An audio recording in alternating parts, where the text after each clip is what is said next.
সুকুমার রায়ের লেখার নোট বই।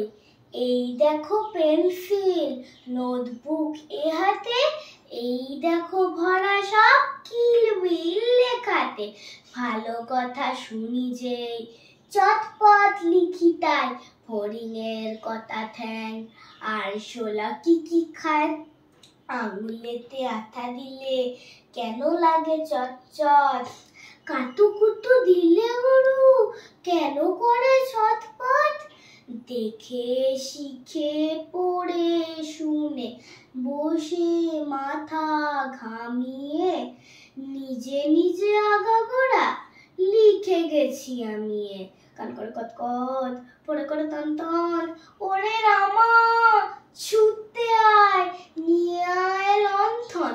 কাল থেকে মনে লেগে আছে খতকা, ছোলা গুড় কিসে দেয় সাবান না পটকা। এই বেলা প্রশ্নটা লিখে রাখি গুছিয়ে, জবাবটা জেনে নেব মেজটাকে খুঁচিয়ে। পেট কেন কামড়ায় বলো দেখি বালকে, বলকে দি জাঁচ কেন জোয়ানের আলোকে। তেজপাতে তেজ কেন, ছাল কেন লঙ্কায়, নাক কেন ডাকে আর পিলে কেন চমকায়। কার নাম ধুন্দুরি, কার নাম অরণি, বলবে কি তোমরা তো নোট বই পড়নি।